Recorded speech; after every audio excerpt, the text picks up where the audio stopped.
नमस्ते, मैं आपका दिल। आज मैं यहाँ कुछ चिकित्सीय स्थितियों के बारे में बात करने के लिए आया हूँ जो मुझे प्रभावित कर सकती हैं।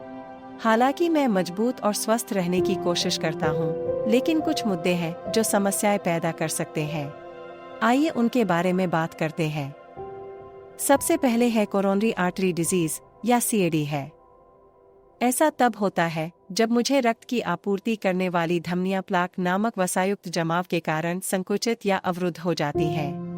यह रक्त प्रवाह को कम कर सकता है और यदि रुकावट गंभीर हो जाती है तो इससे दिल का दौरा पड़ सकता है। धमनियों को साफ रखने के लिए स्वस्थ आहार खाना और नियमित व्यायाम करना महत्वपूर्ण है। दूसरा है हार्ट फेलियर।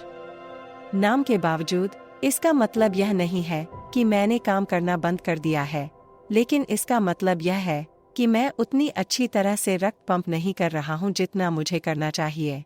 ऐसा तब हो सकता है जब मैं उच्च रक्तचाप या पिछले दिल के दौरे जैसी स्थितियों से कमजोर हो गया हूं। लक्षणों में सांस लेने में तकलीफ, थकान और पैरों में सूजन शामिल है। उचित प्रबंधन और दवा मुझे मजबूत बने रहने में मदद कर सकती है। तीसरा है अरिथमिया। यह एक और स्थिति है जिसका मैं सामना कर सकता हूँ। इसका मतलब है कि मेरी लय खराब है।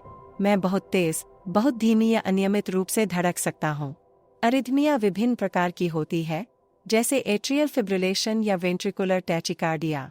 कभी-कभी आपको घबराहट या चक्कर महसूस हो सकता है। उपचारों में मुझे स्थिर लय बनाए रखने में मदद करने के लिए दवाएं, जीवन शैली में बदलाव या उदर विच्छेदन जैसी प्रक्रियाएं शामिल हैं। चौथा है कार्डियोमायोपैथी। यह मेरी मांसपेशियों की एक बीमारी है। यह मुझे मोटा, कठोर या बड़ा बना सकता है, जिससे रक्त पंप करने की मेरी क्षमता प्रभावित होती है। इसके विभिन्न प्रकार हैं, जिनमें डायलेटेड, हाइपरट्रॉफिक और रेस्ट्रिक्टिव कार्डियोमायोपैथी शामिल है। लक्षणों में सांस फूलना, सूजन और थकान शामिल हो सकते हैं। इस स्थिति को प्रबंधित करने में अक्सर दवाएं, जीवन शैली में बदलाव और कभी-कभी उपकरण या सर्जरी शामिल होती है। पांचवा है वाल्वुलर हृदय रोग। यह मेरे वाल्वों को प्रभावित करता है, जो मेरे कक्षों के माध्यम से रक्त के प्रवाह को नियंत्रित करते हैं। यदि मेरे वाल्व ठीक से नहीं खुलते या बंद नहीं होते हैं, तो इससे रक्त प्रवाह बाधित हो सकता है और मुझे अधिक मेहनत करनी पड़ सकती है। इससे सीने में दर्द, सांस लेने में तकलीफ या थकान जैसे लक्षण हो सकते हैं। उपचार में दवाओं से लेकर प्रभावित वाल्व की मरम्मत या प्रतिस्थापन तक शामिल है। और अंतिम है सूजन। यह भी एक समस्या हो सकती है। मायोकार्डिटिस, मेरी मांसपेशियों की सूजन, और पेरिकार्डिटिस, मेरे चारों ओर की परत की सूजन जैसी स्थितियां सीने में दर्द, बुखार और थकान का कारण बन सकती हैं।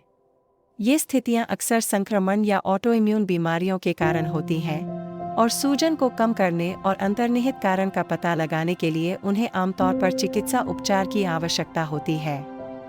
ये कुछ सामान्य चिकित्सीय स्थितियां हैं जो मुझे प्रभावित कर सकती हैं। याद रखें, अपने संपूर्ण स्वास्थ्य का ध्यान रखने से मुझे अच्छे आकार में रहने में मदद मिलती है। अच्छा खाएं, सक्रिय रहें, तनाव का प्रबंधन करें और अपनी नियमित जांच कराना न भूलें। मेरे साथ सीखने के लिए धन्यवाद। और अधिक स्वास्थ्य संबंधी जानकारी के लिए हमें लाइक, सब्सक्राइब, फॉलो तथा शेयर करना न भूलें। अपने दिल का ख्याल रखें और यह आपका ख्याल रखेगा।